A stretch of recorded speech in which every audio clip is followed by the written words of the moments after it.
Venir maintenant ajouter les dalles. Donc, je vais me remettre comme d'habitude en projection. Et puis, on va choisir l'étage 1.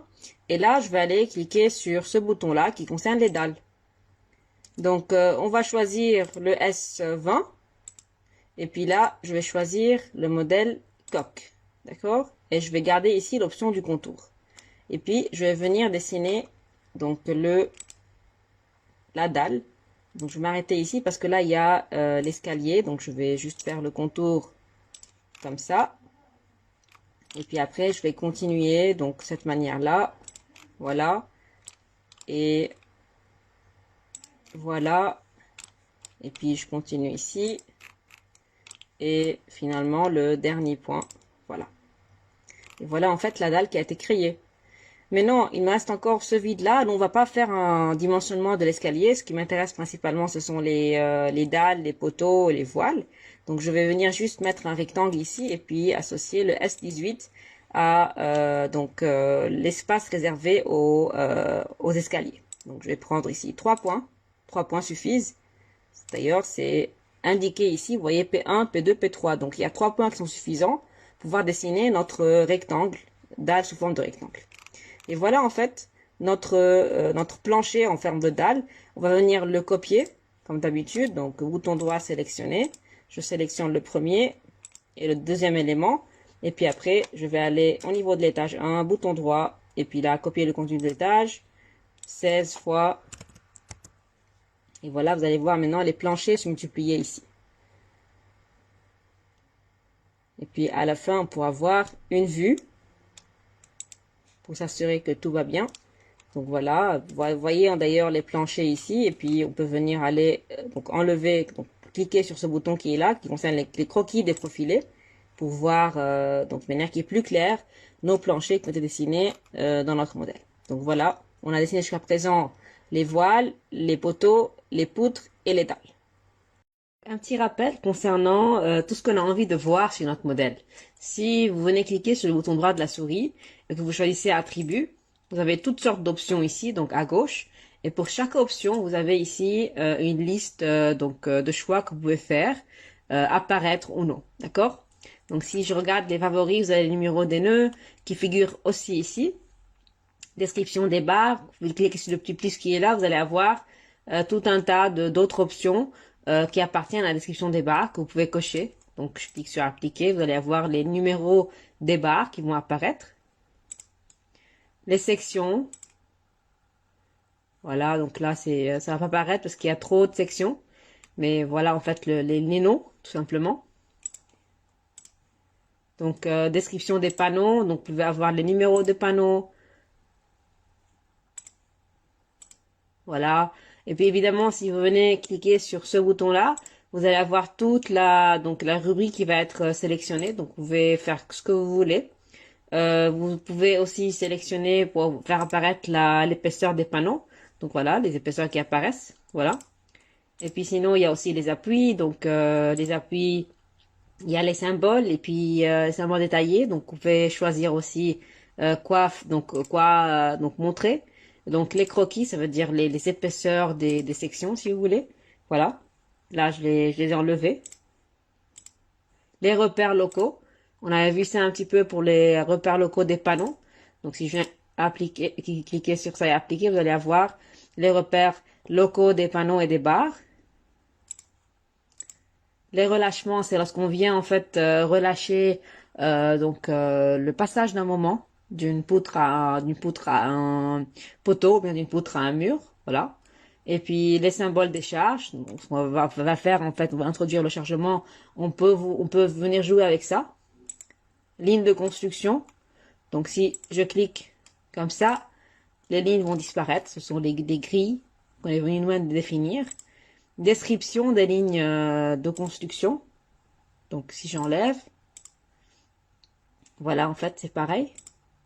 Et puis après, si vous passez au modèle, vous avez aussi donc les repères locaux qui réapparaissent ici, les appuis, les relâchements, les éléments de calcul, etc.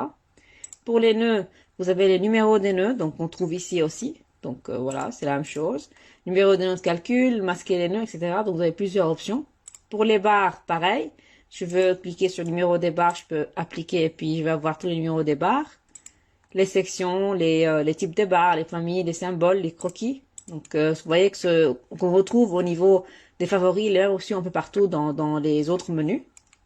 Donc, si je passe au panneau, si je clique sur le petit plus qui est là, description, donc numéro des panneaux. Donc, je dois aller quand même enlever ici, donc, voilà, c'est bon. Donc, si je retourne, voilà.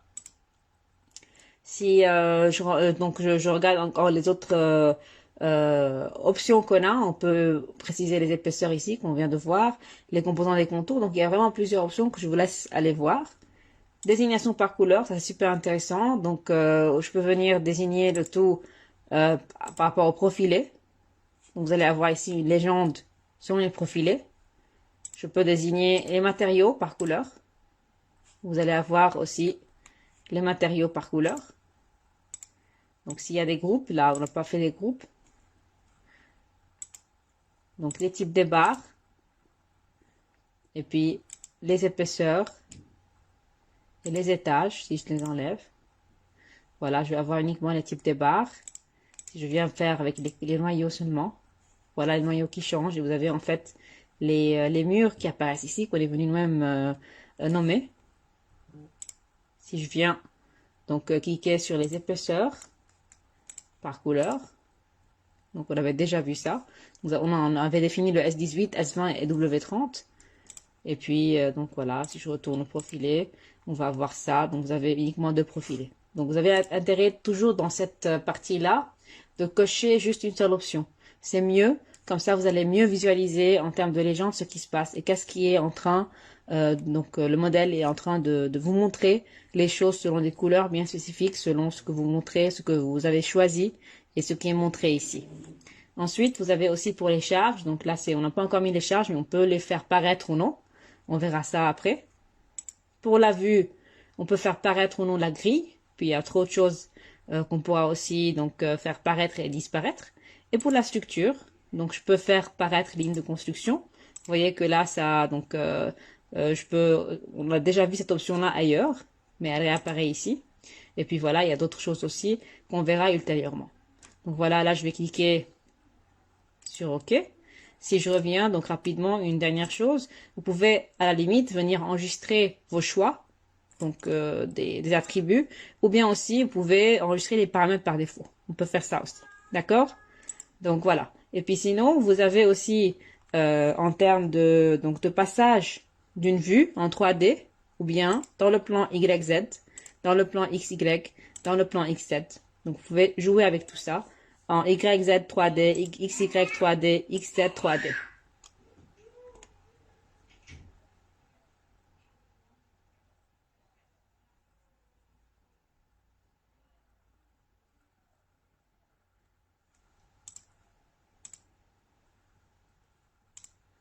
Et puis sinon, en termes de vue, vous pouvez jouer avec la vue en 3D, vous mettre en YZ, plan, XY, XZ, ou bien aussi un plan de coupe 3D. Voilà. On peut jouer avec tout ça. Ensuite, ce qu'on peut faire, on l'a déjà vu, si je viens cliquer, faire un double clic sur l'étage, il va être sélectionné tout seul, avec tous les éléments qui lui appartiennent. Et puis si j'ai envie d'avoir toute la sélection comme avant, je refais un double clic et je vais avoir le tout qui va réapparaître. Et puis n'oubliez pas que vous avez aussi ce cube là qu'on peut jouer avec pour bouger. Donc je peux mettre en face avant, ou bien d'en haut, ou bien derrière. Et puis si j'ai envie de revenir en perspective, je clique sur la maison comme ça. Et puis je peux faire un zoom avec la roulette. Et si je clique sur la roulette, je peux faire un pan, ça veut dire que je peux me déplacer. Voilà. Donc, côté sélection, donc si vous venez par exemple cliquer sur un des étages ici, donc étage 11 par exemple, vous allez avoir tout ce qui se rapporte à l'étage 11 qui va être sélectionné. Pareil, si je viens cliquer sur un des axes en haut, que ce soit le 1 par exemple, vous allez avoir tout ce qui se rapporte au plan de l'axe 1 qui va être sélectionné. Et pareil pour les autres axes dans l'autre sens, par exemple l'axe G, l'axe F, l'axe C, etc. Donc vous pouvez faire des sélections selon les grilles ou bien les plans les axes de vos grilles. D'accord? Et puis on avait déjà vu que si on vient cliquer sur le bouton droit de la souris au niveau des objets du modèle, et puis on choisit sélectionner tout, vous allez avoir toutes sortes de sélections concernant l'objet qui a été sélectionné ici. D'accord? Ensuite, vous avez ici donc un petit symbole avec un petit point d'interrogation. Ce sont les barres. Si je clique là-dessus, vous allez avoir une fenêtre. Et puis, vous voyez ici qu'il y a les barres qui ont été sélectionnées. Donc, j'ai ici toutes sortes de choix que je peux faire. Si je choisis, par exemple, que je veux choisir tous les éléments, toutes les barres qui ont cette section-là ou cette section-là, je n'ai qu'à cliquer sur la double flèche.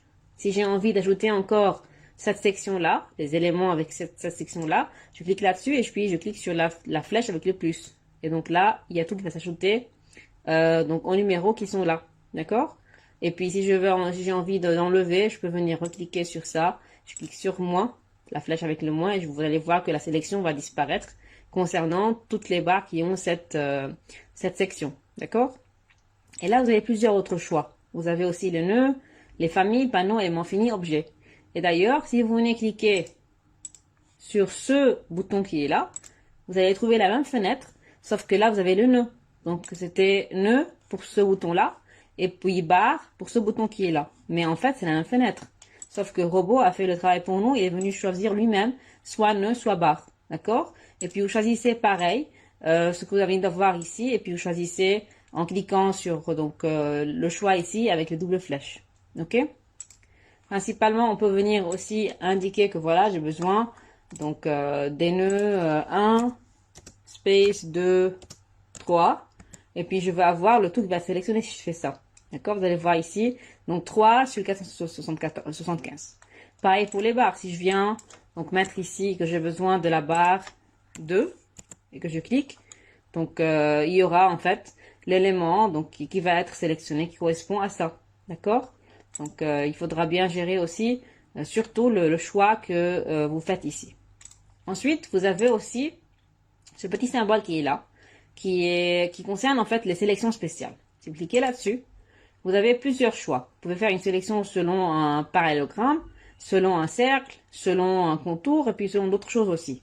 Donc, par exemple, si je me mets en plan, et que je choisis la première option, je peux venir dessiner. Voilà, il va me dessiner un parallélogramme. Et tout ce qui est à l'intérieur va être sélectionné. N'oubliez pas que si je fais une fenêtre de la droite vers la gauche, tout ce qui touche le cadran va être sélectionné. Alors que si je fais une sélection de la gauche vers la droite, il faudra absolument avoir l'entité de l'élément à l'intérieur du cadran. Sinon, il ne va pas être sélectionné. Donc, vous voyez là que j'ai un mur entier qui est à l'intérieur qui a été sélectionné. Alors que le mur vertical, il n'est pas entièrement à l'intérieur, donc il ne va pas être sélectionné. Sauf si j'augmente encore, et voilà, il est à l'intérieur, il est sélectionné. D'accord? Donc voilà. Et puis si j'essaye aussi avec le cercle, je peux faire ça aussi. Donc il y aura un cercle qui va être généré, et tout ce qui est à l'intérieur va être inclus dans la sélection. Et pareil ici, par contour, je peux faire donc, ce que je veux. Donc quelque chose comme ça. Voilà. Et voilà. Donc, je peux faire la sélection comme je veux. Donc, il faudra fermer le tout après. Donc, et puis après, une fois on termine, on peut avoir une sélection qui va être faite selon le contour que vous avez choisi. OK? Et puis, finalement, si je me remets en vue 3D, et que par exemple, je viens sélectionner mes voiles. Voilà, ils sont tous sélectionnés. Je peux venir cliquer sur cet élément qui est là. Et puis là, il va isoler la sélection que j'ai faite. Et puis, je peux faire encore davantage une autre sélection. Ça veut dire, si je viens par exemple sélectionner ces voiles seulement, je peux recliquer sur cette fenêtre-là et ils vont être aussi isolés. Et d'ailleurs, voyez bien que là, vous allez avoir plusieurs fenêtres. Vue 1, vue 2. À chaque fois que vous êtes en train de sélectionner quelque chose et de l'isoler, il va en fait apparaître dans une fenêtre à part. Je peux cliquer sur terminer pour fermer. Et puis là, si je reviens ici, terminer aussi. Et évidemment, la vue principale n'a pas ce bouton-là parce qu'on ne peut pas terminer la vue principale. C'est uniquement les fenêtres où on est venu isoler les éléments ont ce bouton-là, terminé. Donc voilà un peu pour la sélection. Gardez en tête qu'on peut venir sélectionner selon les axes de votre grille. On peut faire une sélection en cliquant sur le bouton droit des objets. On peut venir sélectionner à partir des boutons qui sont là, à partir du bouton qui est là. Et si on a envie d'isoler, on peut venir faire la sélection et isoler nos éléments à plusieurs reprises. On aura plusieurs fenêtres qui vont s'ouvrir. Et puis on peut gérer donc, ce qu'on est en train de faire selon les fenêtres ouvertes. Et puis après on peut les fermer une fois on termine le travail. Donc voilà pour tout ce qui est sélection.